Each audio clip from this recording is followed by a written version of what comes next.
today we we got a meeting, like I don't know, like a talk with Shu. We're trying something Mm, new. We're trying to have a new format for discussing Gundam. yeah, so I guess Shu, you should tell us something about you. Hello, I'm Shu Rani. I am an ancient deity that you can trust and you can vote for. I am a VTuber. I stream on Twitch at, well, Shu Rani. You can find me quite easily, probably. Or I guess I'll give Philip my social media later to put it under the video if it ever comes out. Yeah, for But yeah, sure. I stream Gunpla, I stream games, and I love Gundam. I post about it all the time on Twitter. So yeah, that's why I'm here. Why are you here? Yeah, I just like to talk about anime, and it happened that it last few weeks, like actually this season, I'm recording videos mostly about GQuuuuuX because there's not a lot of shows that I would like to cover on weekly basis. But yeah, it's going to to change for sure starting July because of a lot of other anime shows. Like Well, to there's be like fair, GQuax is really good, so can't blame you for that. yeah.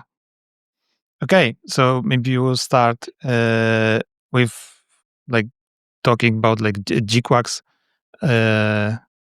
as a whole before we will discuss like what we like or dislike about it and Okay, mm, GQuax is about last. Yeah, GQuax is extremely funny because I remember when it got announced and the first trailer came out, and I just s- we didn't know it's UC related yet, and I just went frame by frame and noticed the funnels of the Elm. I was like, "This is secret UC," and I was like going through the trailer, finding different clues, and then it turned out that yes, it is. And now people are complaining that, oh, it used to be like this new thing you can get into without knowing anything, but now you need to like know Gundam lore to understand what's happening. And I'm like, you fools!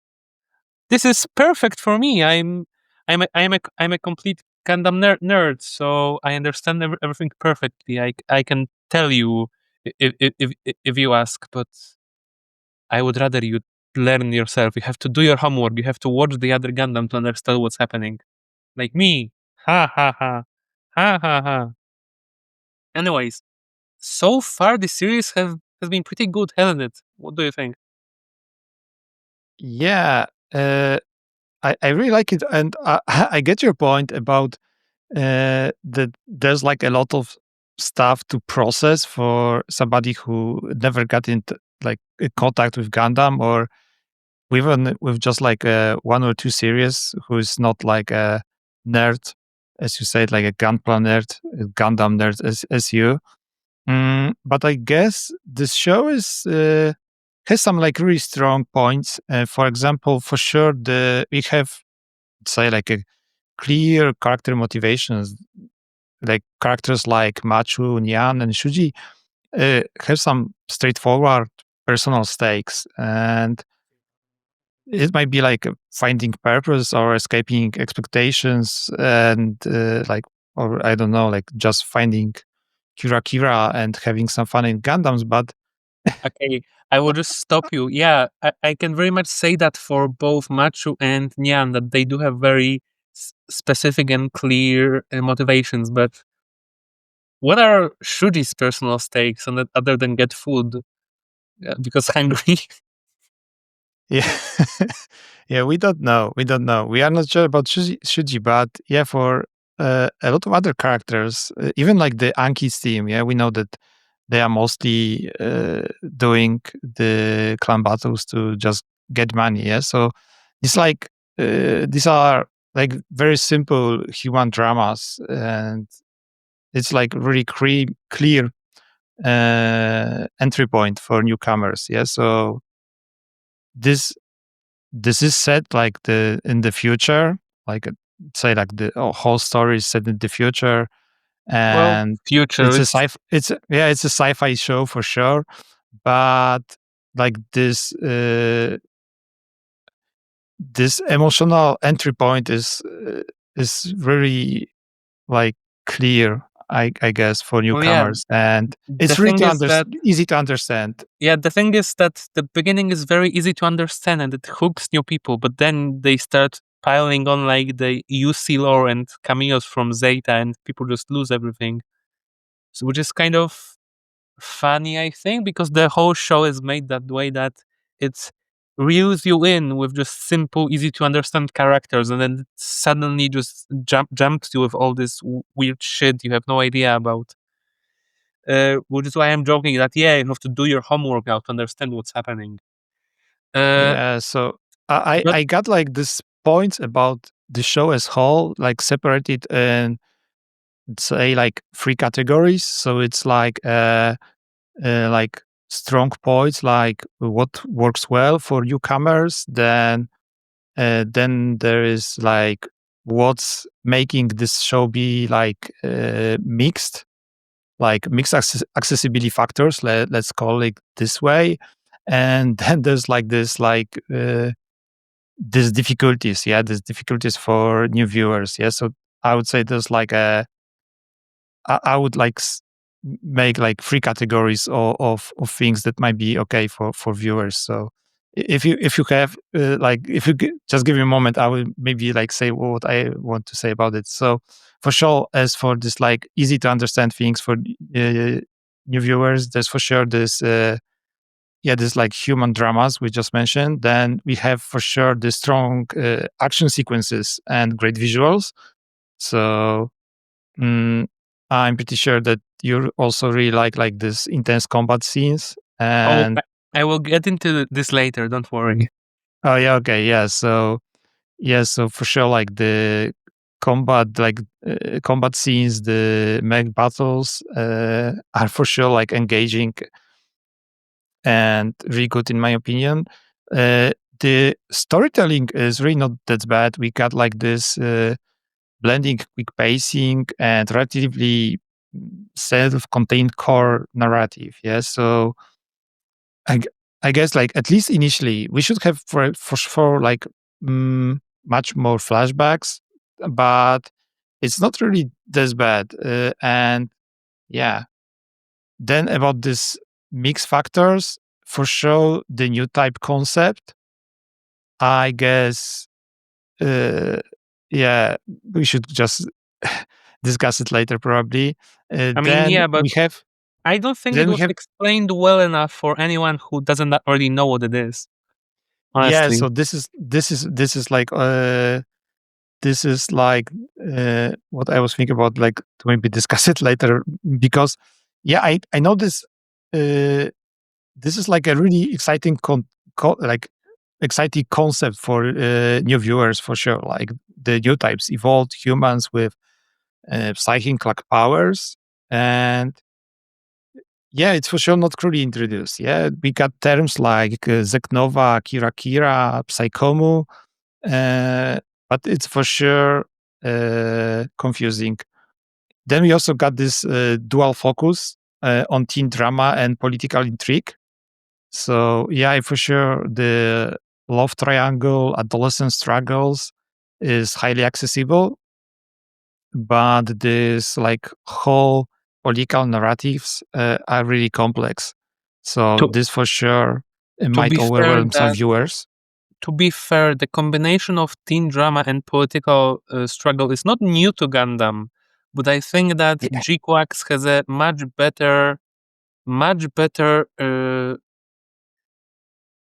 grasp at mixing it well than Witch from Mercury had, because it was also a show with much of promise that also had political drama, but it went too far into teen drama and kind of make you forget that it's still Gundam with politics behind until like uh, half of the series. While here it was always pretty well balanced, and now, well, we'll get to that. You yeah, can yeah. continue. I as you know, I'm now watching Witch from Mercury, and yeah, for sure. Okay, I got like hooked by Witch of Mercury, even though that I'm whining that like who was able like to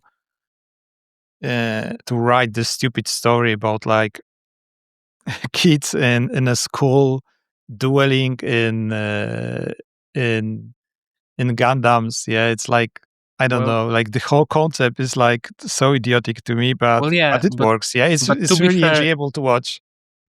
to be fair, it was the same writer as Code Geass. As soon as I knew that it was gonna be stupid. And I mean, that's probably the reason why I can like it while many people don't, because I prepared myself. I understood like, oh, this is the Code Geass writer. This is going to be bullshit. It's fine. Like it's not nearly as stupid as Code Geass was sometimes. Like I liked that show when I was younger, but Jesus Christ, it doesn't hold up. I'm Yeah. sorry, Code Geass fans. Yeah, okay. More cat episodes is not what we needed. Yeah, okay. I get your point. Okay, and yeah, the last thing that I would like to mention here, when we are with this like hard to like understand for new people things for sure is the character cameos. So we got the Shar. Okay, we got another flashback with Shar this episode, but still, I do believe that Shar, Lala. We also got Shar's sister this episode, last episode. Yeah, I guess I know that these cameos for sure excite the long term fans, but new viewers like for sure are not able just to like grasp their significance or emotional weight. Yeah, so I don't know. It's the show is like trying to make like a certain dramatic moment with these characters, but I guess the newcomers are just like losing this impact they should get like from those cameos. So this is like for sure. Probably this is the my like I don't know. I don't know how to say it. Like this is probably like the hardest point. Like for me, like the most problematic one. So because when we got like the political intrigue, we may say something like, okay, we don't know what they are planning. We will probably see in the upcoming episodes. But when we got when we meet a character for like a moment in the episode and it never comes back and we don't know what this is about, then we are like missing whole context and we don't know why this scene is important. Hmm. Yeah.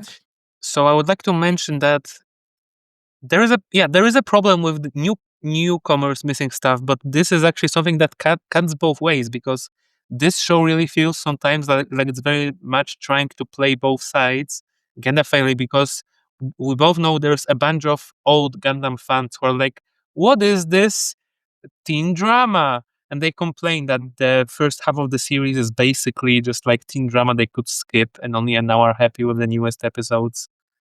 So on one side you have the new people who got hooked in with the easy to understand drama, and now we're just thrown into deep water without understanding anything. And then you have the old fans who were annoyed at the teen drama and might have even dropped the show, but now heard that, oh, we are deep into UCLO. I need to go back. So it's a weird mixture that's very much seems to be trying to play two different fan bases, and I don't know if it's working. I mean, it is for me, but not everybody likes both teen drama and political drama. Uh, and other about other stuff you have said. Oh, wait. Yeah, I think the first two episodes are a very good example of that, because the first episode you get like very clear emotional stuff. Like you get like, yeah, there is some backstory of like, oh, what is this ship? What is the Gundam? But at the core, you have the main character, just a girl, another girl, a boy. They find the robots. They find somebody. That's it. But then you have the second episode, and suddenly you're like in a war with some guy who you don't know, but he's dresses kind of weirdly. And then he steals a robot, a white robot, and then he paints it red. And if you're new, you have no idea what the hell is happening. Only that it probably looks cool, but then for some reason you have to realize that all the plot kind of hangs on the idea that you know and care who this red guy is who took the robot. Then you have a couple more episodes you can like understand just by teen drama, and then suddenly once again you're thrust into completely unknown waters without any idea what's going on. I would like to actually see what new fans think about this, because I know for a fact that Wish from Mercury was very popular with non-Gundam fans, as in Japan. It was just like very big boost to Bandai sales because a lot of new people got into Gundam because of it. And it was very much a show aimed at uh, new people. But here we have a show that pretended to be aimed at new people, and now it's aimed at the old fans. And what will the new people do? Will they stay here? Will they stop watching? I don't know.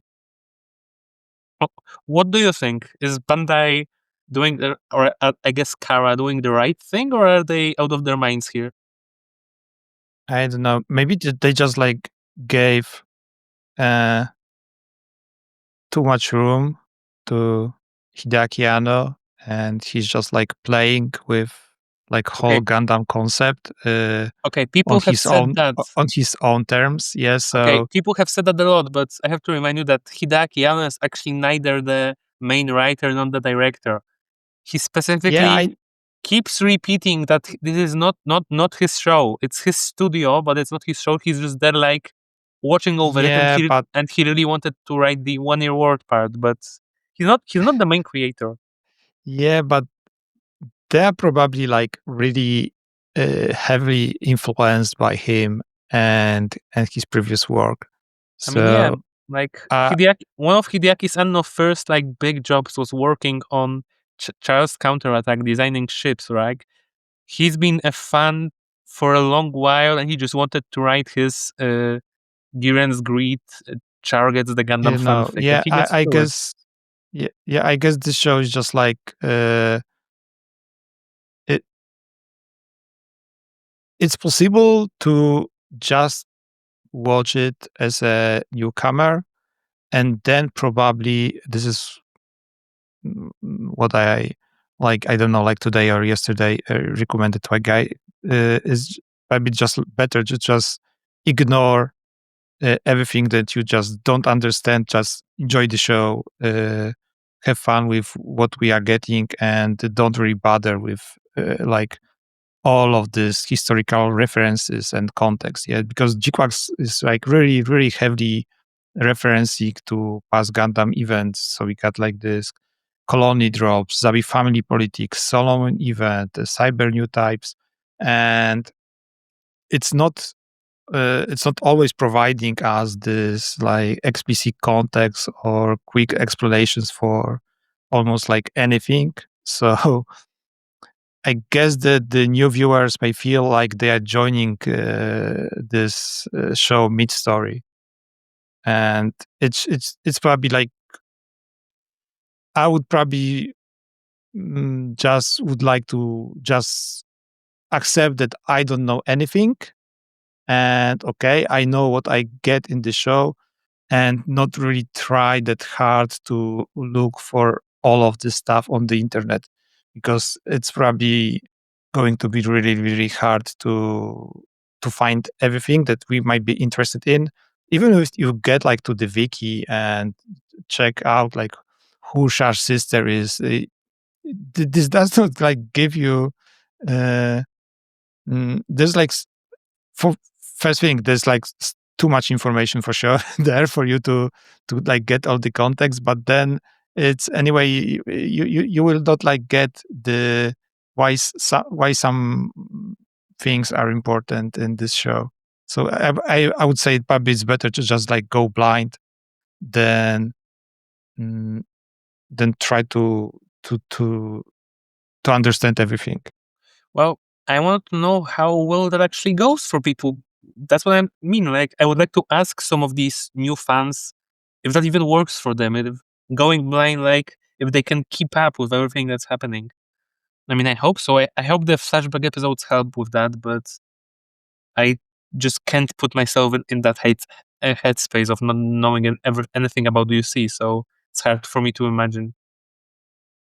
Yeah, Uh, probably. si- Yes. but but since we talked about Anno, can I just quickly say that Studio Kara has been doing a great job? Like, let me just say how special and weird it is that we really have a Gundam series that's not just made by Sunrise. They just gave it to another studio, the Evangelion studio, and now they just kicked it out of the park with the music, the animation. Like, people still complain about 3D animation. I'm like, have you seen this show? 3D animation can work when it's done well, and this is as good as it gets right now, I think. Animation, directing, just very beautiful composition overall, I think. It's a very good job of the studio, and I hope it means that in the future we can have some Gundam series done by other studios. Can you imagine, for example, if Sunrise gave Studio Trigger the chance to make a sequel to uh, G Fighter, for example? Yeah, but to be honest, yeah, this show like really looks like made by Trigger anyway. Yeah, it's like the character designs are like straight from Trigger. Yeah, it's like See, I understand what you so. mean, but because Trigger and Kara are both studios that are made from former staff of Gainax, which fell apart. So I understand Yeah, what I you know, mean, I know. but the animation style is so different. Like, I can, it would be a completely different experience, and I would just Yeah, love yeah. to see I'm it. talking. I'm talking mostly about like the character design. Yeah, so it's very similar in my opinion. But yeah, for sure. Like uh, it's always like interesting to get something in like a different art style. I don't know. Maybe getting like CGI, uh, like even like there's like actually like a few shows with CGI that I really like. Uh, but yeah, probably it won't work for Gundam very well. Mm, I think it's working quite well in this one, but not everybody can. Like, Kara has the experience of doing the whole reboot of Evangelion series with CGI, so they are as good as at this job as it gets, probably. Yeah, but can you, for example, imagine the uh, Gundam with like Girls Band Cry kind of animation? Like, Girls Band Cry was a great show, and I will defend Yeah, it I love till it. I love dying it. day. Actually, this is like one of the shows from last year that I would like to record video about because Okay, I really love we it. can record together because I have thoughts. I do have Okay. thoughts. I love that show. Yeah, I got there's like a few shows that I've seen last year. Not all of them are from last year, but for sure there are a few shows that I would like to record videos about. And Bergant Gerbent Kai is one of them. Okay, Yeah. anyways, Gundam, this episode, what do you think? Let's get back on track. Okay. Okay. So I really, yes, just to start, I really like how this episode is actually starting. So the first scenes are have like different art style and also the music. It for a moment it really felt like it is for me that we are watching the original Gundam. Like it was really really close, I would say, an experience because uh, we are kicking this episode off with this flashback showing Char's epic showdown at Solomon, and when he's like sabotaging the colony drop on Granada, and yeah, it it really looked great. I would say like first few minutes gave me this original Gundam vibes. I'm not sure if you got like similar thoughts about I this. mean, yes, but not as much as on episode 2, because on episode 2 they just started by playing all the old music, especially when Char got up in the Gundam, and they just played the same music as in episode 1. I got chills. Here, it was less not noticeable, I think. Like, maybe I got used to it, maybe I expected it. It was nice. For example, the first scene when it was Makuv attacking Luna 2 with a big Xeon army. Then was Char and Cassilia doing their things. It really did feel like an episode of the original anime, I, I guess, but it really it really felt far more surprising and uh, even shocking to see it in episode 2 than here, because now I got used to it, I think. But episode Yeah, 2, when this happened in episode 2, they just outright used the original soundtrack from 1979. That hit hard. Yeah. yeah. I also I knew that the GQuuuuuX movie that was in the cinemas uh, late last year and early this year was have was having like two parts. So the first part was the flashbacks to the 1 year war, and then we got the whole story with Machu and Nyaan. Uh, I So I was was actually pretty sure we will get more that we will get more flashbacks after episode two. I was actually gonna mention that it is really weird how, for Japanese people, this part of the show has already aired in, like, what was it, February, even earlier? Like, the Japanese, the Americans, and the British have already seen half of Yeah, I this would say episode months ago. it was like December and January, I I guess. th- and I remember, It like, was I I have a friend from Great Britain who has already seen this part of episode, and he's like, "Oh yeah, this happens." yeah. And that's just weird for me. But I, either way, it is still nice, even though we knew that it was coming. Though some people were afraid that they just cut this footage, but I think it was too important. But yeah, it's it's still odd how they paced it differently between the movie and the show, but I think it actually still works really well the way they made it in the show, because yes, they did not put all the flashback together, but now they added this part which explains what actually happened when the show actually got like more serious. So now it's more relevant what happened to the show, because we must understand why the characters like Cecilia are acting the way they are, because we're getting more into the politics. While before it wasn't needed so much, because we were just in the kid drama territory. Yeah, I so I I do like the way this it's paced. yeah, so this is what I'm saying, that probably this is not this bad to just enjoy this show without all this context from previous Gundam shows, because yeah, for sure we are not able to get it. Maybe somebody who's watching us would be like so kind to write a comment, and yeah, so please guys write a comment about what are your thoughts. Are you watching, if you, especially if you are watching without any knowledge about Gundams before? Yeah, but yeah, I've noticed that I got a note that there are also like few things in this episode that uh, for sure are uh, hard to, let's say, hard to understand for newcomers. So for sure, in one moment when Shar is like uh, is rushing to the station, uh, yeah, when he's rushing to the Solomon, Xillia calls him Casval.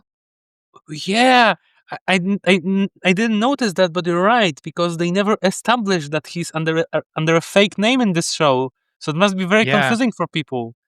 Because yeah, yeah, it's like yeah. So I noted it down, yeah, because I was rewatching the show today, and I did not notice it on the first time when I was watching it on the day of the release. But yeah, I just like I was rewatching it today, and I was like, "What?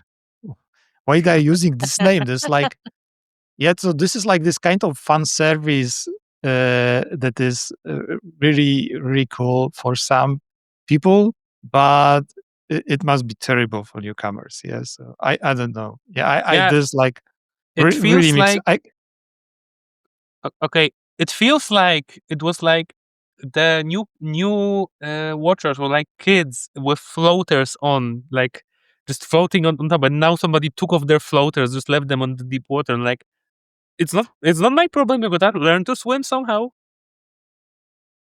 Yeah, Yeah, I didn't even notice that. You're completely right. Jesus Christ. yeah. So uh, yeah, so first we got this. Then we got this surprise cameo from Artesia, the Josh sister, Okay, and if we're going chronologically, I just want to say that it has yeah, been memed for over 4 decades now. The line from Dozel that we can just mass produce the big Zam, then we can win the war.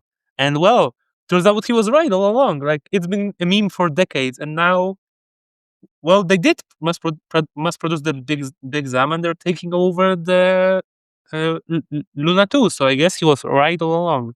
Dozel was really the best Zabi. Yes, it's official now. yeah, yeah. So uh, yeah, I would just like yeah, yeah, this episode, like especially like this first part is there's like a lot of to discuss. Yeah, there's like a lot of fun service and also.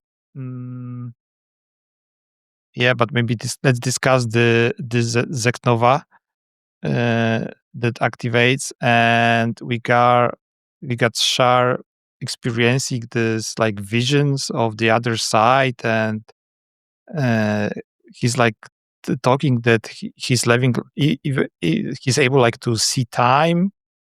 It's like this. It's really like similar to what Shuji was like talking before the series. Yeah, but I can see through time is specifically what Lala said when she was dying. That's one of the things she said to Sharon Amuro when she was dying in the original series. So it's very much not a uh, accidental line. Also, from what I understand, we knew about something or somebody called the Rose of Sharon from the movie, but now it's been pretty Yeah, much confirmed that it was Lala all along.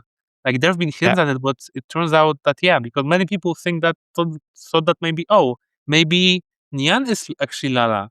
Uh, Turns out that Lala is still there, and somehow she was the reason why the Zek Nova happened, because it wasn't Shar who overloaded the Psychom, it was Lala. What's weird is I expected the Zek Nova to be similar uh, to what happened in Char's counterattack, to the Axis shock, but it's completely different. The Axis shock was like them pushing away the asteroid. It was like green, and here we have a completely different color, and instead it just like cuts a big hole out of it. Like instead of pushing stuff away or changing the world, it just swallows a lot of material. Like when it happened in the last episode with Shuji, like there was just a big hole in the ground, like a bunch of the world was just removed. It's weird. It's very different. Yeah, I guess it's just like going there to the isekai world with them. So so they just arrive with their all like with something underground. Yeah, so that they are Oh, like able to stand on something. I don't oh, know. so we're saying that the next show will be the Gundam Isekai starring Sharon Shuji. Yeah, actually, I'm really interested. I guess we'll discuss it later, but uh, if this show is like really only gonna have 12 episodes, or or are we going to get information that this is just like a first arc and then there will be second arc, or if there's going to be season two?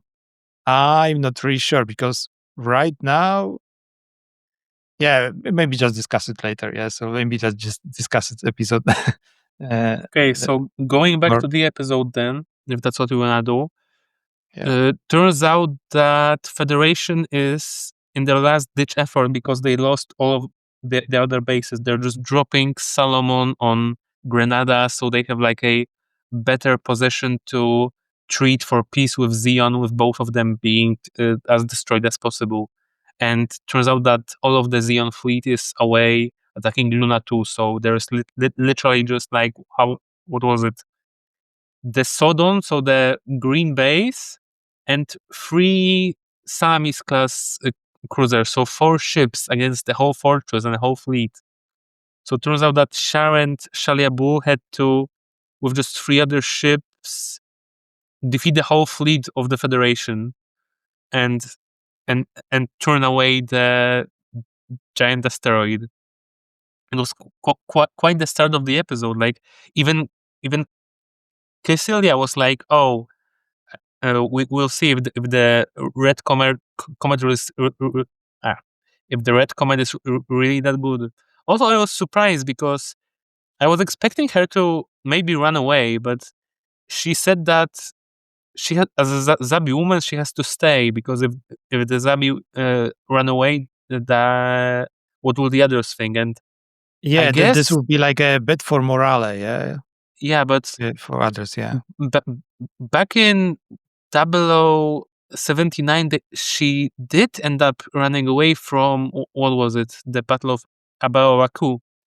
She did end up trying to run away. I guess it was more lost then, but I didn't expect her to make that much of a stand.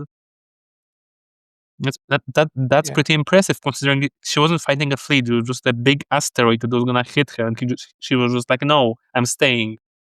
That's yeah, more impressive than I thought.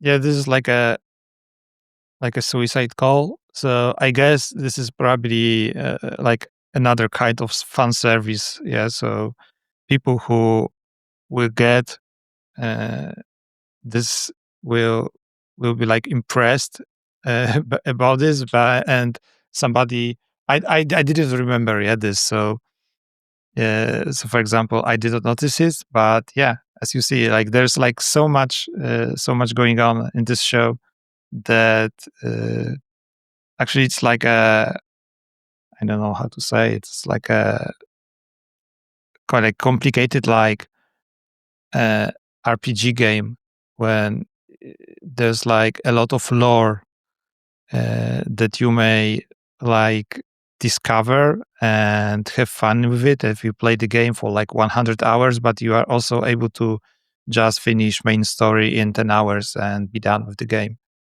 So Mm-hmm, yeah, mm-hmm. I must say, I've always liked Kisleya as a character, so seeing her actually get so much attention in GQuuuuuX has been a real, a real blessing to me because the Zabis are not good people, but all of them, no, most of them have some good traits in them. Like Degwin, and Degwin might be a horrible person, but he did try to be a good father to Garma, and it seems Kyselia too, because she loved him quite dearly.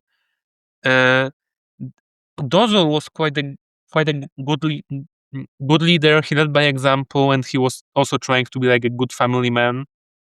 And and the only person that was like an actual horrible person with no traits that in any way helped them was Giren, who was just like, "Oh, I will show you what a person who goes in Hitler's footsteps can do." Like the others are just like complicated people with their own motivation, and then there's Giren, who's just space Hitler. It's pretty funny.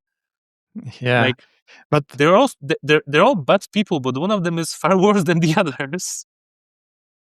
yeah. So yeah, like Celia for sure. This in this show, like uh, for sure, she rises as a like deeply intriguing character, but it's not like she's a purely a villain. So she for sure is like actively protecting Nyaan, and it looks like she's believing that Nyaan was chosen by Shar Mhm. by experiencing Zeknova. And yeah, I'm pretty sure that Xillia believes that Shar is alive somewhere down there, and she's like also looking for him. Maybe not that actively uh,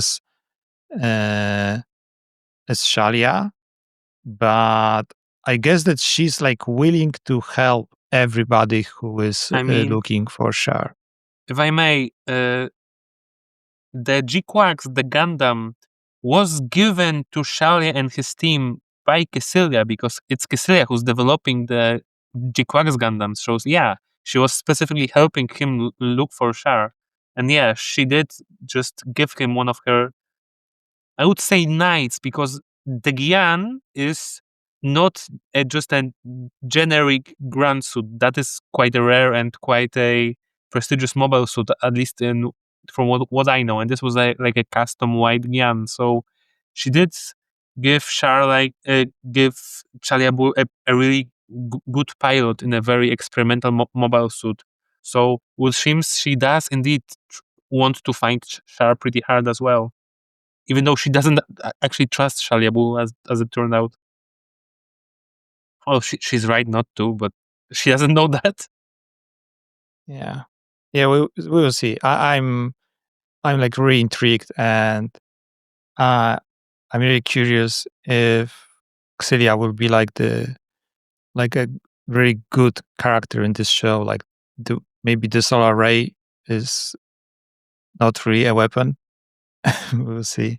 So It I probably will. is, but I mean, it probably the is. solar ray in this show is literally called, named after a deity from the Lovecraftian mythos that just wants to burn the earth down. So I'm pretty sure it's a death weapon. I've been Yeah, I know. joking that this show is basically the UC becoming Gundam Seed, with both sides just developing death weapons, trying to kill each other even more than usual. Yeah, Just a but giant space laser like what they had on the moon in Seed. yeah, maybe, but maybe it's just a bait. Maybe they are trying like just to bait us to think about it this way. And Well, actually, they want like to really improve vegetation on Earth. yeah, by removing humanity probably, Yeah. so we No, can actually, so we can have more forests. yeah. Okay. Okay. Anyways, going back to the episodes, we have Shar and three of Salamis class ships going on a suicide missions. But Shar has a plan. Everybody is impressed that Shar got a plan so fast. And then he had said something really interesting, because he didn't come up with the plan. He already had the plan, because he was like planning, oh, first we defeat the Federation, then my enemies are the Zabins. So he already had the plan on how to destroy Solomon, because he was always planning on doing it. Probably thought that he would have to. I like probably wanted to do a rebellion after the war, and he would just had a plan because he knew that it would be a problem with Dozzle there. And now it just turned out that it was a different occasion. So they took like all their four ships, and they literally said that the green base or Sodon or white base repainted is using the other Xeon ships as shields, basically, so they can get to get to Salmon and do their mission. Which is pretty. I mean, it's pretty bossy for a commander to say that, for his people to know that they're just human shields right now. But at least I guess they all really believed in their plan. And to say, we had a really really cool combat scene, which is a reference to something else, but we will not get into that today because that's a whole other topic. But yeah, we got a whole combat scene of basically Shalia and Char going completely batshit insane on the Federation fleet in their Psychom weapons, because it just shows how powerful Psychom weapons are, because they were just able to cleave a path right through the middle of the Federation fleet to Solomon. It was a really well animated too, wasn't it? Yeah. Yeah. For sure. Like, I also like the use of this of his like this thrusters, the drones, when he was like oh, they're running out of fuel anyway, and so let's just like uh, push them like to the ships. Yeah, as a weapon. I mean, yeah, but that's also kind of disappointing in a way because when we saw the uh, Gundam in at the beginning with just two funnels, I thought it was because like, oh, it's been 5 years, it has already lost four of them on the way. And no, he lost them 5 years ago. It's not because it's been a long time. It's just that's how it was all along. But yeah, Yeah, uh, they did just give give everything they had. Uh, he did use four of his funnels as coming as a drone, and they got there. What I'm surprised about is I was curious if we were gonna see the Kikeroga or the weird Bro transform in this episode, like it did in the last one. But it didn't. So now I don't know if that was a thing that it could do during the 1 Year War, or did they add that later? Because the main UC version of that machine did not have an option to just transform into a robot. So maybe they added it later because he didn't do it this episode, even though he I could don't have. know. I don't like the robot version. It looks like really terrible. I would not like to have a Gunpla model on my shelf like I that. mean, I would, but I would never transform it because I just want a HG scale bro. So the you see just mobile armor version. Is there a robot? Cool. Like the transformation of that robot would literally be you have a robot and you put the rest of the machine as a backpack on its back. That's all. It looks silly because it looks like a literal stick man with a backpack. But hey, it was Yeah, surprising at least. yeah. Anyways, Okay. we get to a really cool scene. What did you think of the green base ramming Solomon? Because I know everybody loved that part. Yeah, I think it is like a really, really stupid because I guess the impact when something like this would like happen would be like really hard like to just stand and they were just like, "Oh, hold something. We are going to assault now." Yeah, and there's like just like people like holding like I don't know, like a chair next to them. Yeah, it's like okay, just hold on to something for a moment, and it's like nothing, and they're just like ramming through the wall like once with one time by one time, and yeah, everybody's like, okay, cool, no problem. Okay, I don't. I don't think they rammed it again and again. I think they just rammed once and then they kept pushing it till it broke. But yeah, Yeah, okay. it was quite silly. But I just wanna say that I think it's the first time that the design of the white base actually kind of made sense because if I remember correctly, the white base looks so weird because it was actually a reused design that was never used for an earlier show that Tomino just took and reused for Gundam because he had the laying ground. It just always didn't fit the rest of the aesthetic for me. But now they just like made it kind of make sense because you have those uh you have those basically legs, the hangers on the front, and they're just supposed to like ram into something and deploy troops. It is an assault ship, and we finally see the white base do what it's supposed to do. So break in and let out troops to like. Yeah, I know.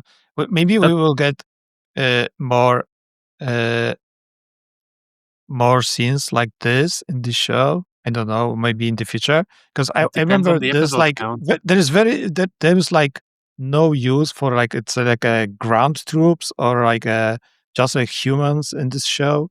As for now, like uh, in Reach for Mercury, there's like uh, I would say like every like assault like this, like when there's like something happening, they don't have just the battle suits, the combat suits. They also have like the actual like ground like military like or like mercenary whatever. Yeah, they just have like people with rifles on the ground.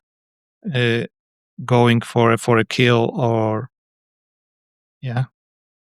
Oh yeah, So there was a lot of that in the prologue to Witch of Mercury. Yes, I remember.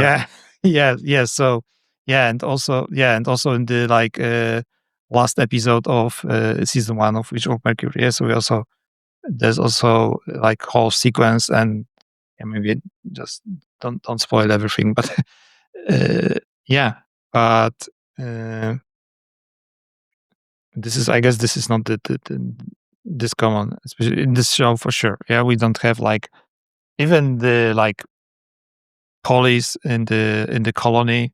They were like always just in Zakus. Yeah, so there's like Eh, police Zaku, and there's like no like actually like you don't see like a policeman here. So okay, not there were always. Like okay. last Yeah, episode there was a bunch of them. yeah. Okay, there were like policemen are actually like, trying to arrest Machu, Yeah, and but later they went to the office of the shady company that Macho was working for. They went to their office of the Pomeranians yeah, and but there's like really like not much use for like a ground troops versus the or especially like police with rifles against the combat suits. Yeah, so this is like a problem. Yeah, this is we don't have like this in. I'm glad that we don't have it in our times. Yeah, there's like no people in tanks, or just like running around. When somebody's trying to rob somebody, he does not have a tank. I mean we don't have that anymore. We both know that a couple decades ago there were like police with tanks on the streets of our country. Glad that's not no longer the case. Yeah, Because but yeah, okay, that's what basically happened. Like it was police with Zakus, but like real Zakus, so tanks. yeah, okay, okay, And yeah, like I just wanna say that the first episodes of GQuuuuuuX gave people a feeling of like after like being set in like East Berlin after the war because of how Childhood and how everything was like, oh, there is no war, but everybody feels like the war is gonna happen in any day. So it was very much of like a Cold War feel. And now we're just getting more of this like, oh, it's already happening. They haven't shot yet, but the everything's already in motion. There's like already being giant weapons being built. There's terrorist attacks. So the war is happening. We're just waiting for the other shoe to drop. And I think it's actually done quite well because there's this tension of what will happen? Who will shoot first? Like, is it really gonna happen that way?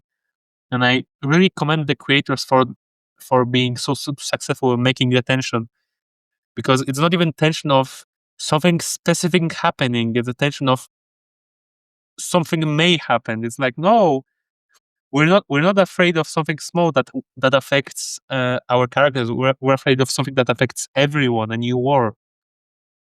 I I really don't see how this show ends in 4 episodes. Jesus Christ, I really don't. yeah. Yeah, okay. Yeah, okay, we'll go back to this later. Okay, do you want to talk more about Solomon or we move forward I mean, to you did want to talk about Sailor, right? Because next, Shar has a plan how to uh, destroy part of Solomon by setting bombs, but yeah. then he self sabotages the plan because he just wants to kill Kycilia. So he's like, oh, it didn't work. So he actually wants the asteroid to drop, even though Granada is, as I said, very important for Xeon overall. He doesn't actually care. He wants Kycilia to die more than he wants Xeon to be prosperous, which is quite interesting. But he doesn't get a chance because then his sister just comes and attacks him, and he almost kills her, but Lala stops him, and it is Lala. Like there's a single frame that shows that it's actually like Lala's new type Flash stopping him, and that's interesting because it is a almost copy of a scene from the original show where Char almost killed Sayla in a jet, like he was I think in a Gelgug and she was flying by, and also Lala's thoughts stopped him from doing that. So we have the same thing happening here, except now it caused Sayla to like cover Char with debris, like destroy the cover and make rocks fall on Char, and uh, Sayla runs away. Char almost dies, and then suddenly, oh, Zeknova. I find it very interesting, and turned out like the person who causes all this stuff, like all this destruction, was actually Lala, which sure is different. Yeah, they're playing with us. Yeah, I guess for sure. Like it would be like really easy to just don't know all this stuff and just take what we get in the show. I mean, we did hear that the new types heard the Lala sound, but I thought that was like a red herring that were playing us. But no, it's actually Lala causing the Kira Kira. I guess she's the main drug dealer for new type teens here. I've joked before I, that Shuji was basically Macho's drug dealer. That's why she was so into him, because he was giving her the Kira Kira drugs. And I guess Lala is the kingpin here. She we has may the call most it. Kira Kira. Also, do you think I'm getting ahead of myself? Okay, I'll ask you later, but going back, do you have anything else to say about Solomon, or are we moving forward? Yeah, I guess is best to just move because when we like discuss this like whole Zignova for hours probably, and what may be like on the other side. So I guess it's like better to just move forward to just like the cake incident, the G Fred, and etc. The G Fred. Okay, we will get to Fred. We will get to Fred, but yeah, basically Lala causes the Zeknova. She removes part of the asteroid, and instead of crashing into Grenada, Solomon just starts orbiting the moon. And it's very cool because later in the episode, like set 5 years later, we do see Solomon like orbiting the moon, and it's so big and it looks like a monster on the horizon. It was a very cool visual, but yeah, Yeah, we get I'm.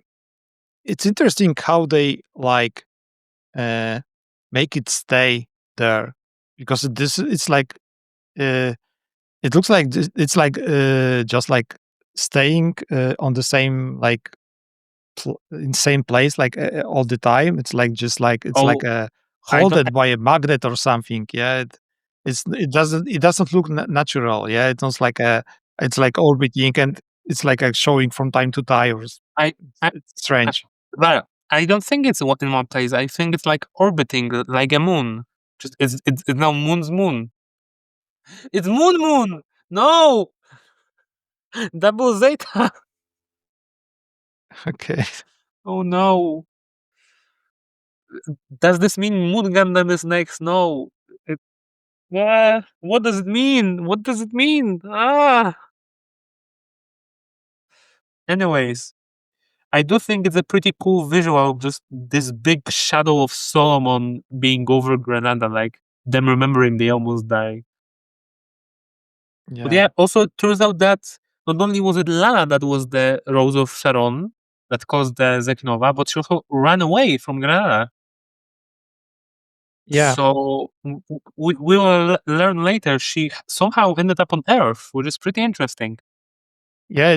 It's I just to be honest, I just wonder if she's like able to use like Zeknova to travel through time and space, or maybe just she's just like uh, if we because we are pretty clear, I guess, that Zeknova is some kind like of a teleportation stuff. Yeah, so that Well, we know that it's teleporting because Shar got teleported somewhere. We did not believe that he just like got vaporized by by a huge blast. Yeah, that he was like a teleported, and we also believe that Shuji got teleported. And I'm also expecting Shuji to probably come back, like for a Have you moment. seen Gundam Narrative? No, I will not get into details, but Gundam Narrative implies what the other side could be. And it might not be teleportation to a different place, but since you haven't seen it, I will not get into details, but I do have some ideas. okay. So that traveling through time. That was a unicorn. That is possible too, but Gundam Yeah. Narrative Okay. went even wilder than that. Okay. I will not go. I Okay. will not spoil you. You have to watch it. Okay. So maybe for another night of wild theories. But yeah, Okay. so we have the end of this flashback. What does happen next? All right, Charles' last words are, "I can see through time," and then we go back to the present. What was next? Uh, yeah. Then we got. I'm not really sure that we got like a Shaliabu like telling that this is like it was like a 5 years ago, and this was like a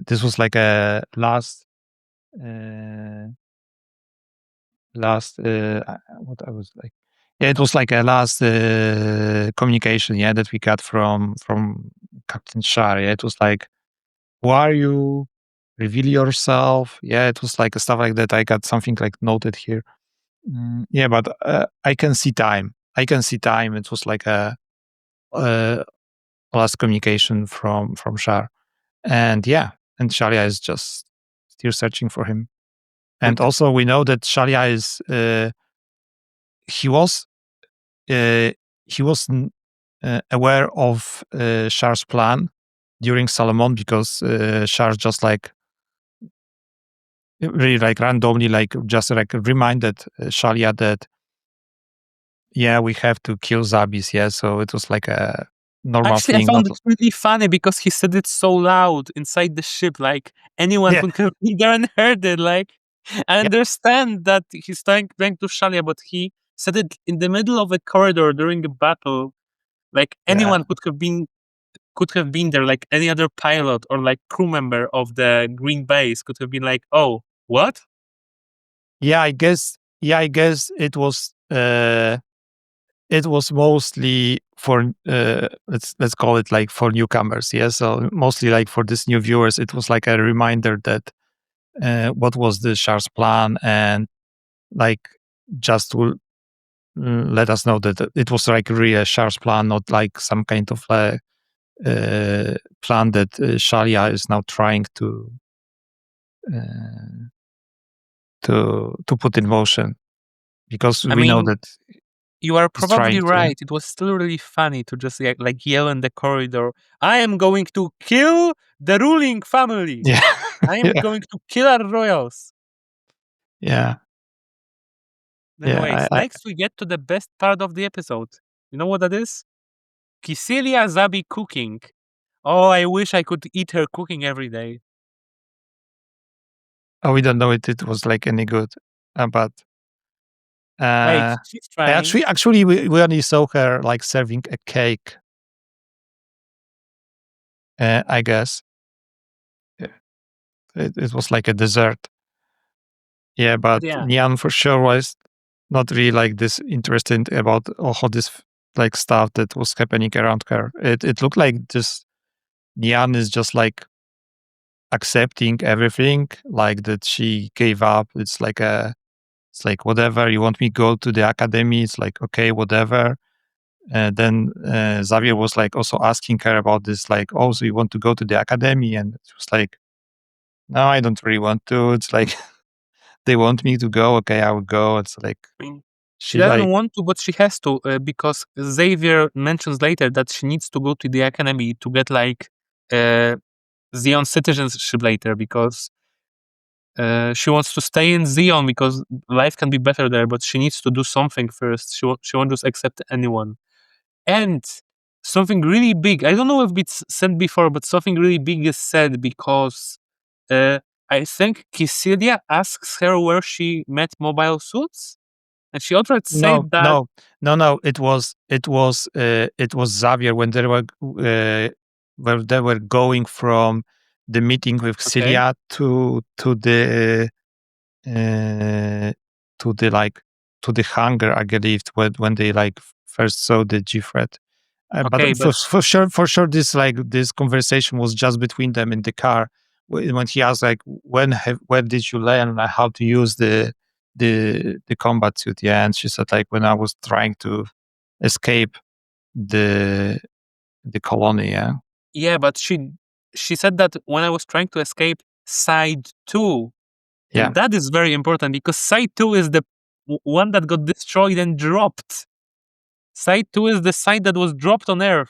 Like, they dropped yeah, colonies from it on Earth, like, destroyed 2. They gassed a big part of Site 2, just killed a lot of colonies there. So Nyan's home colony might have just been completely destroyed. She might have been from the colony that got dropped on Australia. Jesus Christ, that girl is not only a war refugee, her whole family was probably gassed. yeah. But it's cool that like. It's clear that Xavier like immediately like understands, like he gets it already, like on spot, and he was like, oh, okay, like sorry for asking. Yeah, he says something like that. Yeah, because it's the So Xeon who destroyed Site 2. yeah, it's like actually, okay, this might give us like, mm, I don't know if Nyaan would like try to have a revenge and to yeah, try to kill Celia when she like actually gets into Gfred. Maybe Nyaan will put on a mask and become the new Sharplo. Yeah, those like there's like so much happening here. Like there's nothing is like really simple in this show. It's But yeah, Kycilia also said that she will give Nyaan a full scholarship in the best university on the colonies if she can give her a Zeknova. She wants a controlled Zeknova. She yeah, literally is telling Nyaan, did you see that thing that basically she thinks it killed Shuji or something because he disappeared? If you can do that specifically, I will do what you want. And I'm like, Jesus Christ. w- You people don't know what the hell a Zeknova is. For all you know, it's basically a big explosion, and you are asking her to cause that. Are you sure? yeah. I guess that Celia's motivation is mostly about trying to make a contact with Shar. Probably, I would Uh, guess so. That I don't. I, that I don't think it's that because it's mentioned that Kycilia has the Psycom weapons, but Giren is working on like cyber new type clones. So I think it's mostly like both of them preparing. Kycilia doesn't want. I don't think Kycilia wants to contact Shar. I think what Kycilia wants is to be able to weaponize the Zeknova because is she knows that she will sooner or later fight her brother, and she wants to be able to use this incredible power she saw that vaporized a big part of someone instantly to fight Giren, which I very much understand on her point. yeah, I know, but Thi to be honest, it doesn't look this great, I would say. It from this point of view, Zeknova is just like looking, I don't know, like a way to create like just a huge blast. Like, okay, so you have a weapon that is able to like destroy. Okay, I guess that it might be tempting to have a weapon that could destroy like half of the planet, let's say, but I guess it's more interesting for us to think about Zeknova as some kind like of something like really cool, like a way to teleport something to I like mean, yeah, but they don't move know through that, and time, not just a weapon. yeah, but that's what. I don't like this concept of using it But just as a weapon. this is what the Xeon was always doing with new types. They saw something that was magical and greater. Just like we'd seen the original show. We had Amuro and Lala getting this magical connection very fast and seeing all those like psychedelic things. But the reality was that Lala wasn't there to be a new step for humanity or to discover these magical things. She was there to be a weapon, and she died like a weapon. So I think it's very consistent with Gundam that we have this magical thing that can do uh, who knows what, and the only thing that the people in charge think is, oh, I can use this to kill people, because that is how UC has always been, sadly. So I think it is very consistent. I'm not saying it's good, but I think it is very fitting to what happened before in the original series too. Also, remember, nuclear weapons are still banned by the treaty on Antarctica. So this is basically a way of getting around that. I think you can have a Yeah, okay. you can have a nuke without building nukes. Yeah, okay. And it's like actually like a really big nuke. Yeah, and also you don't actually need to have any of those weird stuff like m- radioactive materials. You need a new type and something that reacts to it. You don't even know how much. Like the Zek Nova is incredibly powerful. Like we don't know what actually happens to all that stuff, but even if it's teleported, like, oh, you teleport half of the enemy army somewhere far away. I think that's still very strong. Yeah, I guess you're right. But I still don't like this concept of I just understand. I think understand. about it this way. I don't like it. I guess that it's like from Xeon's point of view, it's probably right to do so, but I don't Okay, like it. are we are we now getting to the Fred? Yeah, Is it time to talk because about Fred, or as I like to call him, Evangelion Unit 01? Because it's yeah, literally Anno specifically tweeted that it wasn't him, which is incredibly funny. Like I saw on Twitter a message, I think it was from the one of the Kara accounts, saying that Anno specifically stated it wasn't him putting an Evangelion in Gundam or something along those lines, which is really yeah, fun. yeah. This is like what I'm talking about. They are like highly influenced by him, and they for sure like uh, they know what is like the convention, and they also just want to have fun. Yeah, they know that we are expecting a lot of fan service, that we are expecting a lot of Easter eggs, and they are just delivering them. Like, but it's not even how the machine looks, it's how it's framed. Like even the scaffolding that's attached to it, like the thing they walk on, it's exactly the same as in the first Yeah, episode of Evangelion. Like, and yeah, even turns out that the that Nyaan is the third pilot and Shinji was the third child. Like, come on. yeah, yeah. That they are mocking us for sure. But yeah, also like the colors are like really obvious. Like it's like, come on, come on. I mean, It does not have to be this obvious. at It some point, Nyan says that it's Kisiria's colors, but I really don't see it. I can only see Evangelion, the Unit 1. yeah, yeah. Still, No, no, no. I'm not complaining. It was still a very fun scene. And we're introduced to a new character, too. We're introduced not only to Fred, but also to Miguel. Yeah, Miguel, the cake master. Yes, it turns out that Xavier gets to have a backstory now. He was in the Zion Academy with four different, with three of his friends. They all left the academy and had cake together, and now only the cake master, he called him, is left, and that's Miguel. Yeah, yeah. It's funny. Like he was calling them like Diablos. Yeah, that they are turning to Celia's Diablos Okay, by. we haven't gotten to that. That was in the later scene. Let's wait with Yeah, that. okay. Okay, you don't Just because okay, okay. right now he's just like a funny guy who I think he even made a joke about Xavier bringing a girl in or something. Like he was just trying to be friendly.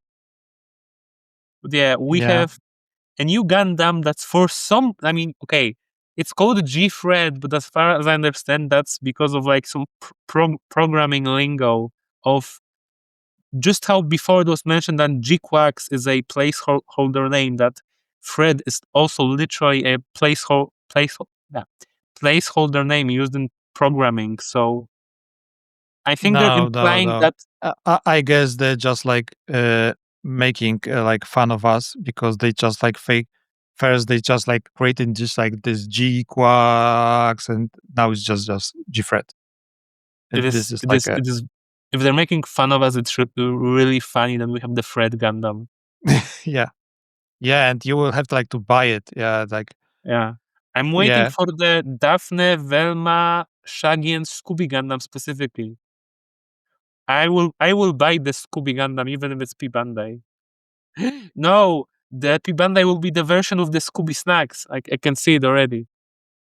yeah, yeah, guys. You should know that Shu and I like we are into not only Gundams but also Gunpla. Like probably most of people watching Gundams are into Gunpla. Yeah. Yeah, I was I just actually got here the G-Quacks that yeah, I'm supposed to when and I ju- will find time in and guild. just before I got on stream, I was actually streaming myself building some Gunpla. So yeah, we are both really into it. I have so many I have so many models. I really don't have a space for them, but yeah, too many Zakus is not the thing. I will always get more, and now I'm making a diorama, and I don't have enough time, and I'm still stressed. But that's neither here nor there. Uh, Gunpla, yes. G-Fred. Why is it Fred? Who knows? Maybe it's a placeholder name. Miguel. He's kind of Yeah, but cute but annoying. it yeah, like when we leave name apart, like the whole Gundam, it's for sure it's like really badass and it's for sure like really powerful. It's like incredibly powerful. I can't wait to see what it's capable of to do in combat and how how long will be the fight like of Gfred with Gquax? Because I'm pretty sure we will get this fight. How, Machu versus Nyaan. obviously, that will be in episode 12. You'll see, but we already saw Yeah. some of what G Fred can do, and I guess I'm getting ahead of myself. But G Quax has Psychomu, but it doesn't have funnels. G Fred has funnels. It can like his ears like flew up and shot. So it has the weapons that I was surprised the G Quax doesn't have. So it's like an improved version. It has both the Psychomu that responds to your thoughts, and it also has Psychomu weapons. It's more powerful, but for sure. Yeah. So I don't know. I'm also like interested uh if like two pilots in Gundams using Seikomu. So if like Nyan will be fighting against Machu, will both of them get Kira Kira or none of them or just one of them? It will be like really interesting how this develops. I guess we'll see. But Yeah. anyways, in the scene we're talking about, Xavier and Miguel are trying to discreetly talk about how the previous two pilots that were chosen for the G-Fred died under mysterious circumstances, and then it turns out that they weren't being very secretive. And not only does Nyaan overhear them that the previous two pilots died, she doesn't care for some reason. Like she's not. Yeah, this is what I told you before. Like she's like she gave up. Yeah. She's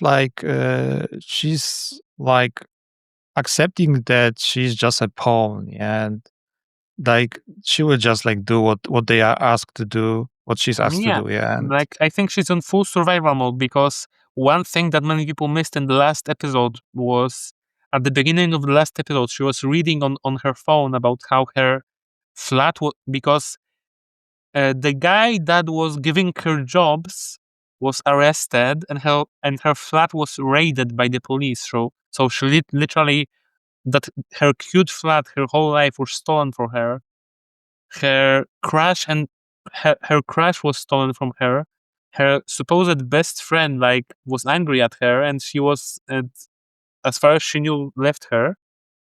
And now she's just alone in the homeland of the people who probably killed her family.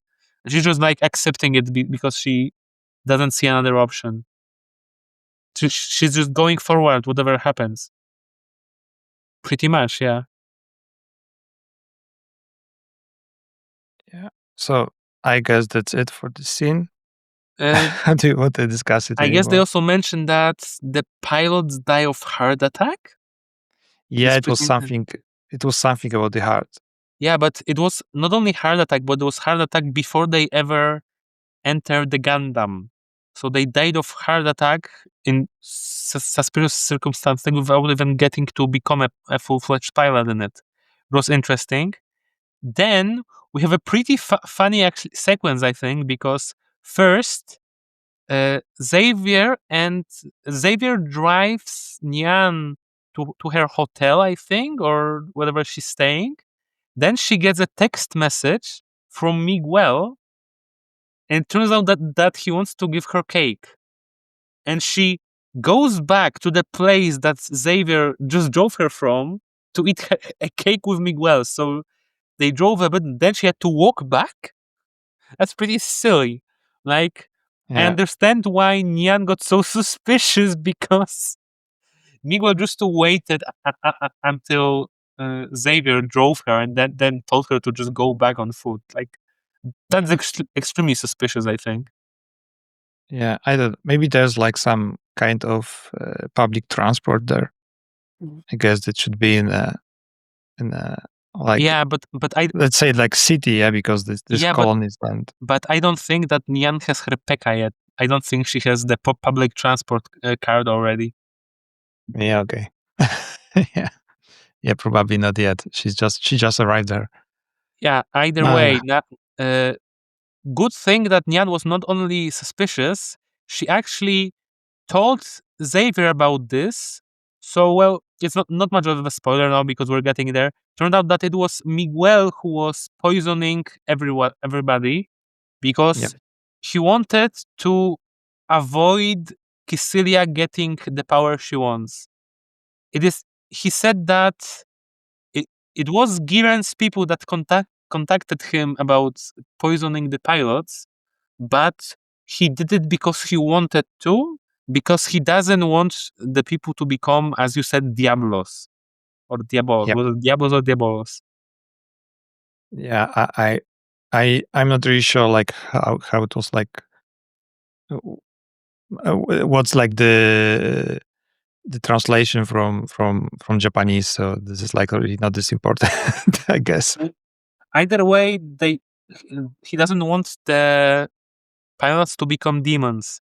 So that's why he wanted to poison Nian with the cake, but she's not stupid, so she realized what's happening. Yeah. She told him.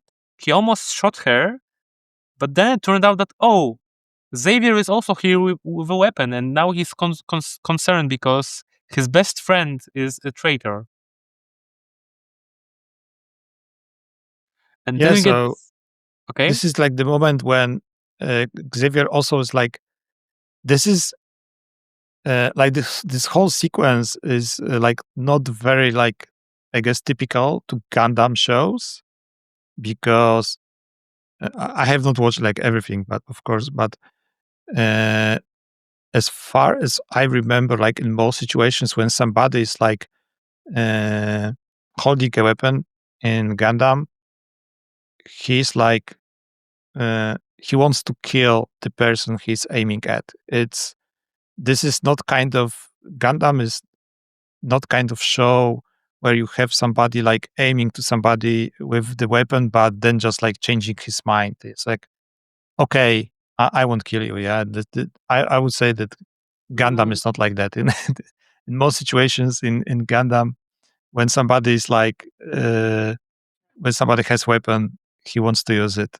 But here, yeah, here we have the Xavier who's like for sure like not sure what he's supposed to do. He doesn't want like to shoot his friend, Yeah, so we get but this very fun scene because of this, because Nyaan sees that Xavier will not shoot his friend, so she instead kicks the table yeah, to so that Miguel cannot shoot her, and she starts running away and climbing the thread. She goes up the thread to run away, and yeah, Miguel runs after her, trying to shoot her. And Xavier just stands there because Xavier doesn't want to kill his best friend. So yeah, Nyan just notices that Xavier is useless here. She has to survive by herself. This is something very interesting because we saw that Machu was pretty naive and believed that people from the Pomeranians would actually like work with her and abuse her. And but Nyan is like she actually understands the words better because Machu is a rich girl, but Nyan was had to live on the streets and she understands. Oh, this is not going well. Oh, this guy is trying to poison me, and now she understands. Oh, Xavier is not. There's no help. I have to survive by myself. She has this survival instinct that comes in here, and it comes here in a second because not only does it turn out that she can use the G-thread, she can use it without even getting into the cockpit. We already saw that once with Machu using the G-Quacks without getting there, run away from the police, like it protected her. But now Nyan never even entered the G-thread. We have seen before, like cyber new types in Zeta being connected to their machines even when they're outside. But Nyan, like, was next to the G-thread for the second time, but she was able to use its Psychomu to defend herself and kill Miguel. And his last words was like, "Oh, so you're already a Diablo," or something like that. yeah, So because I guess he meant that like a weaponized new type because Nyan was basically able to just with her thought move a turned off. They specified that the G thread was not even active; it was turned off, and still the Psychomu activated and uh, killed Miguel because Nyan wanted to do it, which seemed like very powerful even for a new type. yeah, yeah. Okay, so for sure, like she was like selected by Shar. Yeah, so even Celia knows that she's like special somehow. Uh, yeah, we will see how it develops. It's like really hard to add anything, I guess. Uh, I uh, I was kind of like laughing after thinking about this scene because this like whole Miguel's dramatic like villain moment was like really like cliched. We got like he shoots, he misses, and then instead like of shooting Tian again, like he starts talking before finishing the job, and this is like the moment when she like activates the threat and kills him. Yeah. I mean, as So far as I do like G Quacks and its characters, I cannot say Miguel is a good one because he was never mentioned before. He appeared in one scene, and Xavier told us it's his best friend. Then he appeared in the next scene, and it turns out he's a villain. So like it was very much a rush thing. Like, oh, this is my best friend. Oh, he's actually trying to kill you. Oh, he's now dead. It's been like yeah, 8 minutes. That was pretty rushed. yeah, it was rushed. Yeah, but like this whole show is rushed. We got just like we got like now we got 4 more episodes with Yes, I so think much. it's 4 more episodes. I don't see it. Yeah, so they need like to push to keep pushing. Yeah, I remember last week. Most of fandom was thinking that like we are getting like whole episode as a flashback this week, and I was also thinking this way. Yeah, that So was this I. week is going to be like a whole episode of like a flashback story, but uh, but I thought that okay, maybe they were actually like planning to do so, but there's like so much stuff to to like squeeze into last 4 episodes that they just decided to start the Gfred action in this episode. Yeah, Yeah, so Kisidia hears about this and decides that yes, this must be a special child that came from Shar himself, because this is like a very powerful new type. Like they even mentioned that, oh, a real new type so powerful that wasn't like brought up in our labs. It must be special, and she has big plans for Nyaan, as we learn. Nyaan gets a better room, and then we learn that in the meantime, Machu somehow once again stole the GQuuuuuX and is now doing the stupid Gundam protagonist thing of falling into Earth atmosphere. She's not the first one. Uh, Pretty sure Amuro did it, Kira did it. It happens a couple times, but usually they have a way out. Like Amuro had like a fluid built into the Gundam. Kira had the what was it called? The face shift armor. And I think Mikazuki was literally using another mobile suit as a surfing board to get the heat off yeah, him. But yeah, it seems like Machu is just going in raw, like just without any protection entering the atmosphere. I wonder. yeah. I, I, I guess it's like probably she did not like stole it. I guess it's probably like Shalia allowed her to do so. Maybe like not like directly, but like making some like you like moving some security, yeah, to allow her to do so, and that she was probably like pretty sure that she will be able to do it. We have to like remember that uh, that Shalia is like all the time getting data from from the GQuuuuuX, and he's like trying to figure out what those like new types are able to do with it. Yeah, so I'm pretty sure it wasn't just like it just just Machu, and that probably Shalia was behind this also, and he was pretty sure that she will be able to do it. Well, either way, it turns out that in next episode we're gonna see what happened with Machu while Nyan was being around Fred and meeting Fred. So we're gonna Yeah. see what happens with Machu on the green base. But also, before the credits, we see one more character pop up. A certain blonde with blue eyes Oh and yeah. a voice actor we've already heard in this show. And I'm like, wow, is this really Char or are they playing us again? Or is it really Yeah. Char? But yeah, Yeah. So seems like Char is back. yeah. So uh, yeah, we got this like briefly introduction to it was like Tirza and Shirozu, as I remember. Shirozu, which Shirozu. I heard some people say is like a play on something that Japanese people sometimes call their fourth child. And they people said that this might be reference to Quattro Bagina, but I have no trust in Twitter people, so I'm just mentioning it, but it's probably not true. But yes, we have Shirozu, but who is a blonde, blue-eyed young guy who has the exact same voice actor as Char in this show. Yeah, I know. Yeah, Hmm. I've seen this. I've seen this information already. I wonder who this is. Yeah. This is Yeah, but this is the Quattro Bagina memes all over again. Who is yeah, this? but he's looking like really young uh, in this episode. So maybe he's like actually like traveling through time.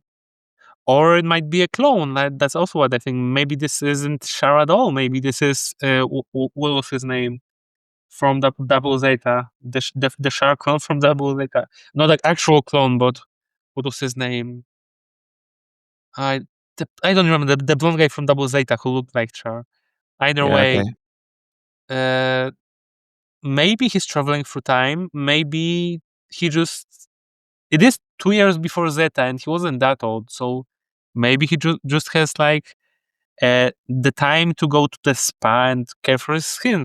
Who knows what he's been doing? It's been 5 years since I last saw him. Like, wait, Shar is right now 24. He would be 24 in GQuuuuuX. I don't think he was that young for it. He does have an emo haircut though. Yeah, but I would say that he looks younger than the Shard that we got to see in the flashbacks. Yeah, he kind of does actually, which is why I was like, maybe it isn't Char, but then I saw that it's the same voice actor. So if it's not Char, it's gonna be very confusing. Yeah, but again, they are playing with us, and the like again, somebody who is like just a newcomer watching GQuuuuuX once a week, and is like not checking wiki, then he's not concerned about it this much as we are. Yes, so this is like another thing. Uh, Still, I did like it, but for some reason he's now going to the solar ray thingy that Kiselia is building. I don't remember the name. I know that Lovecraftian name. He's going there.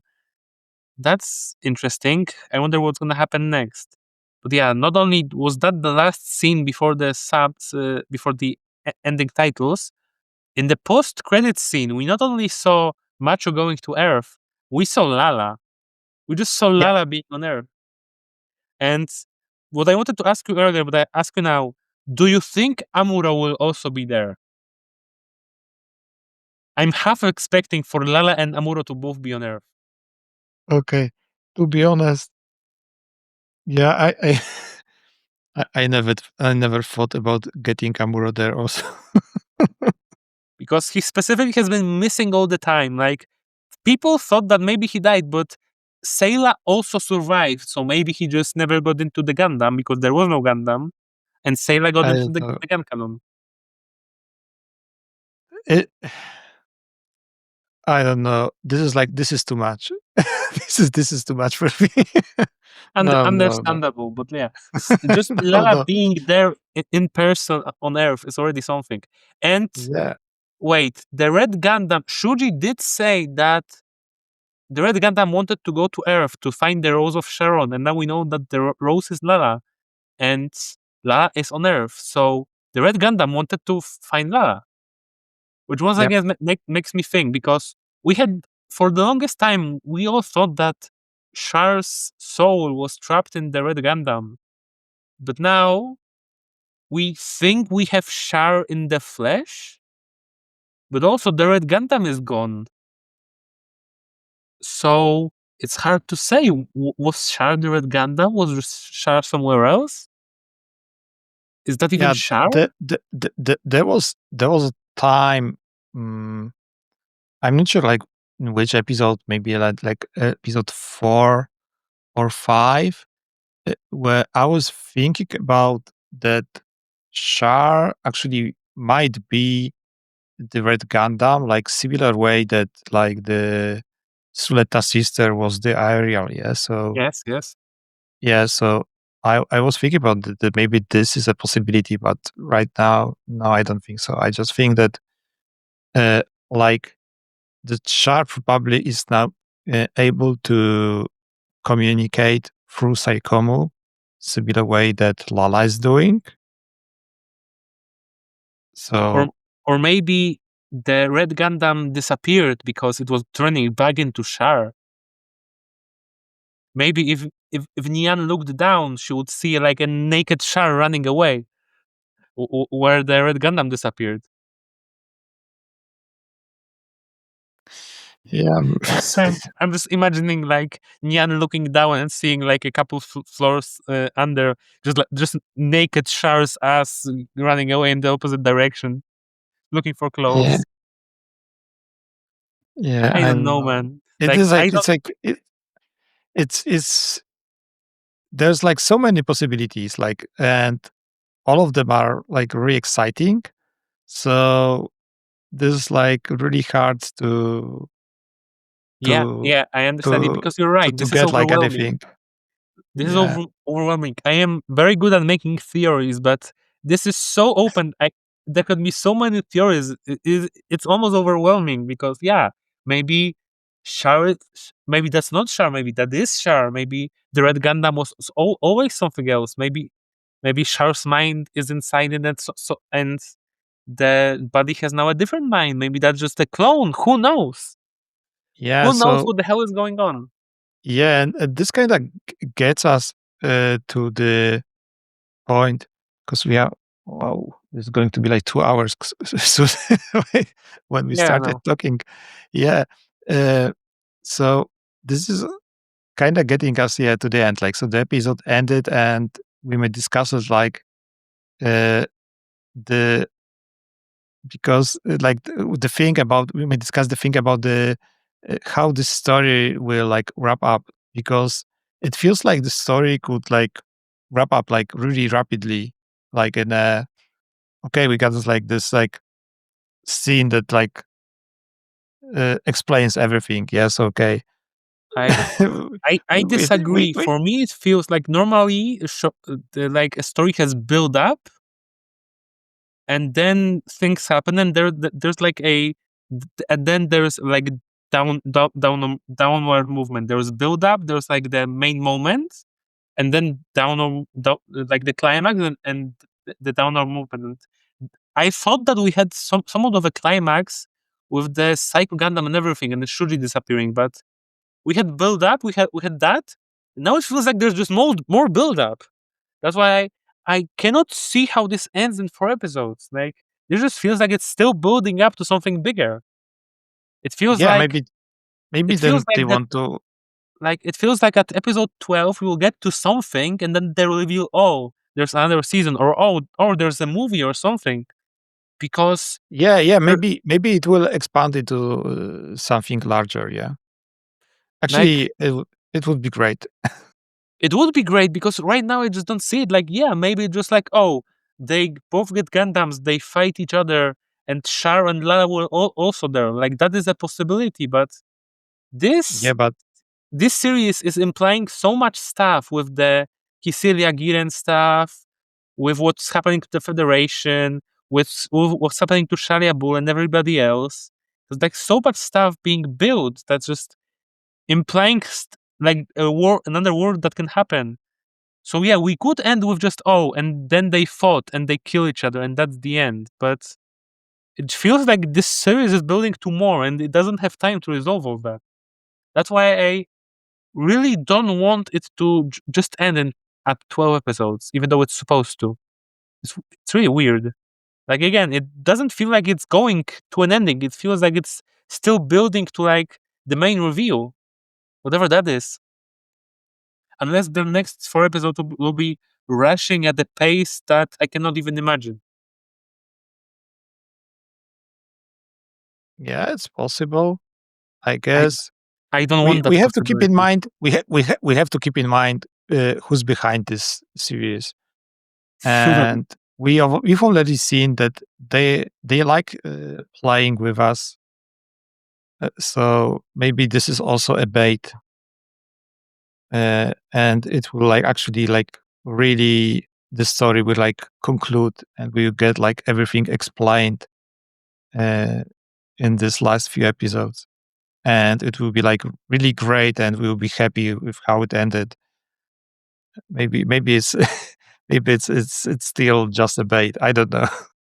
I want to see them try because I don't see it right now. I'm sorry. Like I really like the show, but if this ends in 4 episodes, I'm probably gonna complain. I want so much more of this. Yeah, like more of Gfreds. Yes, I want the G Fred. Give me more G Fred. That's what I want. Like I'm sorry, I know that's because I'm so much into UC, but I see this interesting new timeline that's going places. It could like go on for another 50 episodes. I don't want it to end in that 12. I want a longer show. Like G Witch was 26 episodes. It was already felt like too short. 24 or 26. Don't don't leave this at 12. Come on, we can go so much higher than that. We can make like another movie at least or something. Like Yeah. it really doesn't feel Yeah, like it's the movie on that its own. we only air in USA and Japan and And Philippines. Britain. Yeah. We can go to London to watch it. It is a possibility we can do. Oh, okay, but yeah, if I ever get like monetized on this channel and I will be able like to put it on tax return, then yeah, okay, we are going, That we are going. same. If my Twitch gets monetized, or rather when, I will also would like to write a Dova as tax return. We can do it together. I hope. Yeah, yeah, Let's okay, both get monetized soon. Hopefully. yeah, yeah. I guess there's like no way of doing so by talking for 2 hours about Gundam, but we'll see. Isn't that the We'll dream? see. Isn't this why we're here? Yeah, yeah. It's like a really fun evening. Listen, as I always say, we live in a society, and when you live in a society, you have to figure out how to make it work for yourself. And if talking for 2 hours about Gfred is what it takes, then I will be here. I will be here to talk about Fred all day. I'm sorry, I will never get over that name. And then he shows me his Gfred. Yeah, it sounds terrible. I don't know. When I get the Gunpla, I would have like to figure out different name for it. If somebody asks me like, "What's this? How this one is called?"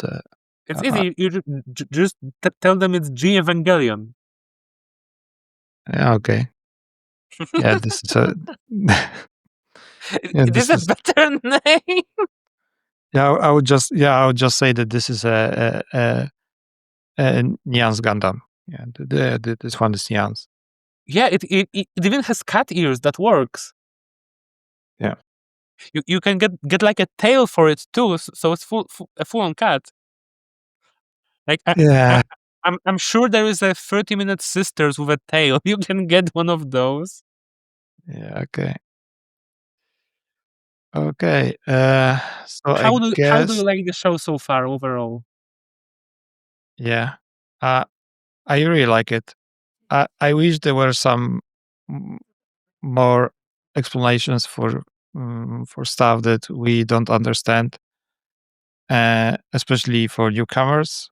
But and that if there's like a historical reference, we may get like even get a card. I really like there was this thing in Attack on Titan when there was Okay. like few times in an like episode we were getting like the whole screen of text with something being explained. So even getting us like context like that, if it was like not necessary to read this, but uh, somebody who would like to, it would be great to have like a possibility to just like pause the screen and read everything. Like the like most important information. This is like something I was thinking because I was thinking like about like uh, what's like the way to provide like this many information like for these newcomers. Yes, so That, maybe something like that's this. easy. Make the show 50 episodes. You'll manage. Do it, please. Yeah. Okay. Yeah. This is Like I'm sorry, but also a way. I really don't want a big wall of text. I'm sorry. You can make like a YouTube prequel or something. Like make a prequel episode just like with G Witch if you really want to do that, because that's what basically what it was. Like the prequel episode was the main reason why the first half of G Witch was bearable, because you knew all the background stuff, so we're still looking at Prosper and stuff that's happening in the background. Yeah. So similarly, Yeah. Yeah. So yeah, for if you sure. want the context, then make a prequel episode, like a proper one that explains stuff. Yeah, even like a long one. And I you know what's the problem? There already is a prequel episode. It's called Mobile Suit Gundam from 1979. So go do your homework. Mm, yeah, it's like this is probably like one of the like hardest entry point for any like anyone interested in Gundams. Like if you want somebody who gets like interested in Gundams or just for example like in Gunpla, yeah, somebody who's like likes modeling and is interested about like building mecha and then he gets interested in the story and lore and when you recommended them the like original Gundam, this is like probably the easiest way to lose them, like to Yeah, never come like back. even the movie version that's shorter, that's still really aged. So I would sooner either recommend them one of the OVAs who are shorter, or like Double O or G Witch, because those are far more no, not family friend, but they're more like noob friendly. Because what's good about like G Witch and Double O and Iron Blooded Orphans and stuff like that is that yes, they're Gundam, but you don't need to know all that stuff. And that's what people thought they were getting here. Those shows you can actually watch without any context and just understand what's happening, which is not something you can say about UC. Like, yes, you can watch War in the Pocket or maybe a FMS Team and Thunderbolt without watching the original show, but if you wanna really get into UC, you'll eventually need to watch the original show or the movie version. And for GQuuuuuX, seems you really do need to watch at least the movies to understand what's happening. And turns out probably Zeta too. Oh, they really didn't make it easy for the noobs, I don't think. Yeah, yeah. Okay. Well, but again, that's not my problem because I already watched all that. Yeah, yeah. I have not watched like everything, and it's like sometimes really hard for me. But yeah, I get it. It must be terrible in some moments for Like, we even know newcomers. some people that have watched those shows and still don't get what's happening. Yeah, because you don't remember everything. Yeah, especially if you were watching Maybe it you like a don't. long time ago. You yeah, even like even when you are like because they are like as you see like there's like so many details they like reference to like you may not get it you may not get everything on first watch. Yeah, so this is the point. That, that's fair. Either way, I must say that good or bad, accessible or not, this show has been a great ride. Like, initially, it started off already well, and then we got to the stuff like the Psycho Gundam. It's been such a great ride, and the community, as always, has delivered. Like, I remember watching G Witch and how great the community was, and this time once again we're getting so much good stuff, so much good fan art, so much good memes.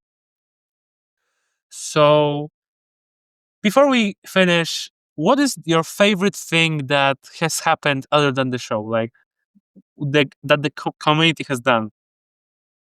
Oh, you want to like to okay, I'm gonna show you like a meme. There's option to share something. Actually, I okay, this is like a really like stupid one. I'm not sure what. Okay, you should be able. Okay, I'm Oh, gonna add it to you. Yeah, I really like this one. okay, It's okay, like I it's understand. I like understand. it's like so simple. Like the art is like so terrible, but it's like also like a classic meme template. Yeah, it's like perfect. Yeah, It's I know this perfect. meme.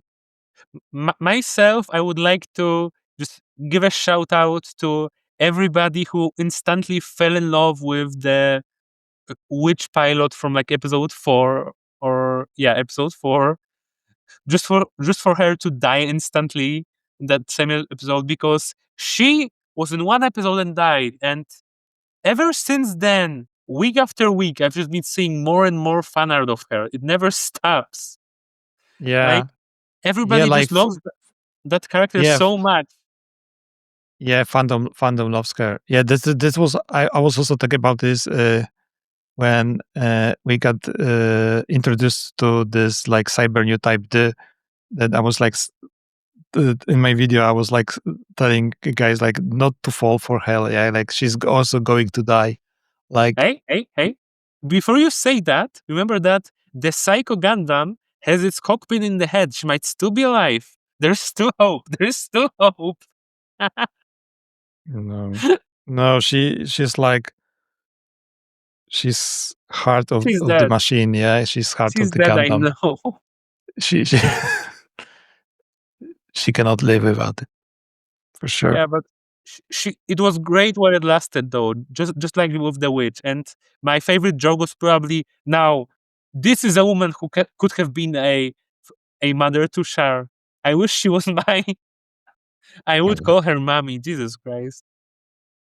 Anyways, this fandom is great. Even if the show is not the best or the most liked, the fandom always delivers, and that's great. It's just nice being like watching random anime. It sometimes happens, sometimes not. Like if watching Freon or something, yeah, you get a lot of fan art. But with Gundam, no matter how good the anime is, the fandom is always like delivering on all the great stuff, and that's a good part of being part of this community, and I'm so happy to be able to participate. So either way, I know we're getting to the end of our runtime, sadly. So, Yep. do you have any closing thoughts here? Oh, I don't know. Like I would say we there was like so many things said today that might be like the ending thoughts. I I I just hope that we will get like a concluding, let's call it like concluding ending in this last 4 episodes, and either we will get like the next season, next arc, or we will get just like a really good explanation to everything that happened, and that was the story will conclude in some like great way, so we will remember it for a long time. I see. Me, I just want something fun to happen because it's been a really great ride. I just want to see where it goes. Like, I'm assuming that at least it's gonna be pretty good, even if not great, with the people working on it.